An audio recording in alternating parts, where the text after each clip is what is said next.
Assalamualaikum warahmatullahi wabarakatuh. Bagaimana kabarnya semua anak-anakku?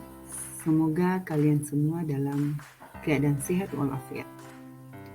Baiklah, hari ini kita akan belajar mata pelajaran Bahasa Indonesia bab 8, Sehatlah Ragaku. Adapun tujuan pembelajaran kita pada pagi hari ini yaitu melalui kegiatan membaca teks garuk-garuk, peserta didik mampu membaca nyaring dengan pengucapan yang baik. Yang kedua, melalui kegiatan diskusi, peserta didik dapat mengidentifikasi dan menyebutkan permasalahan yang dihadapi tokoh cerita. Nah, selanjutnya kita akan membaca teks cerita fiksi yang berjudul Garuk-Garuk. Bermain atau belajar bersama di rumah Fahmi itu menyenangkan. Rumahnya luas, bentuknya meniru rumah baloi, rumah adat Kalimantan Utara. Bagi Kidul, bermain di rumah Fahmi berarti dia terbebas dari Kak Asih yang cerewet menyuruhnya mandi. Kidul tidak suka mandi. Itu sudah bukan rahasia lagi. Selain terbebas dari Kak Asih, di rumah Fahmi juga banyak makanan. Ibu Fahmi selalu menyuguhi mereka buah dan penganan khas Malinau ataupun dari luar daerah. Siang ini, mereka membaca buku ditemani kerupuk tipis.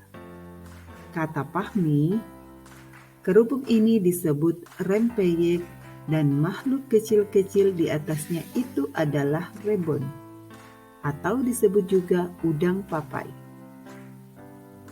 Kidul suka sekali. Tiap sebentar tangannya meraih setoples berisi kerupuk itu.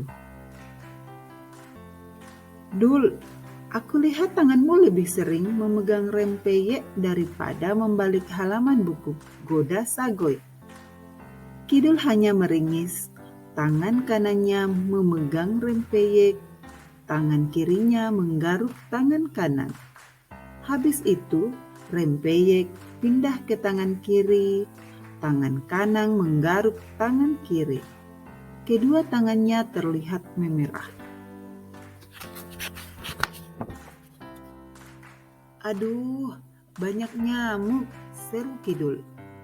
Mana ada nyamuk, kata Fahmi. Buktinya aku dan Sagoy baik-baik saja. Makanya rajin-rajinlah kau mandi, kata Sagoy. Kapan kau terakhir mandi? Ah, bosan. Gerakannya begitu-begitu saja, sahut Kidul sambil mengingat-ingat kapan dia terakhir mandi. 2 hari lalu, 3 hari lalu. Menurut Kidul, kalau sedang libur tidak perlu mandi. Namun, gatal-gatal di tubuh Kidul terus bertambah. Sekarang, lehernya juga terasa gatal.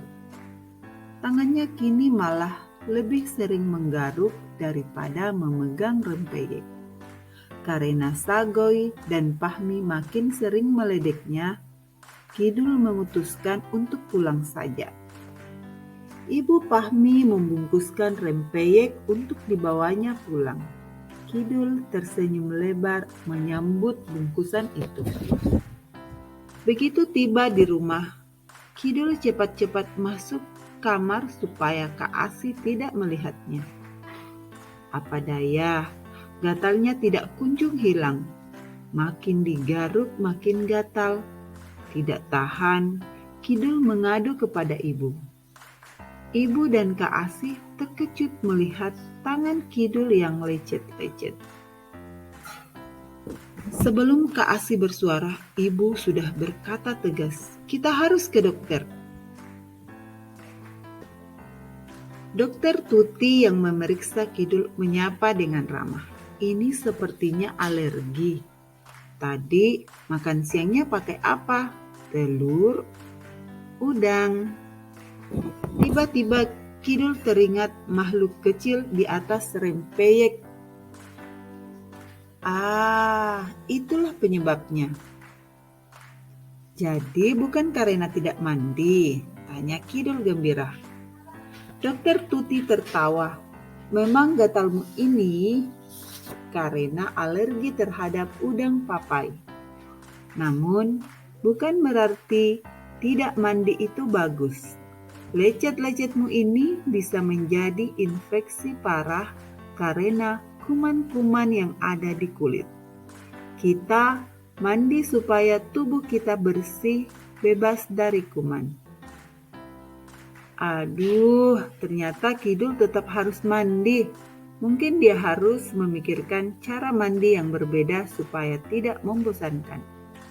Bagaimana menurutmu? Sekian cerita oleh Eva Nukman.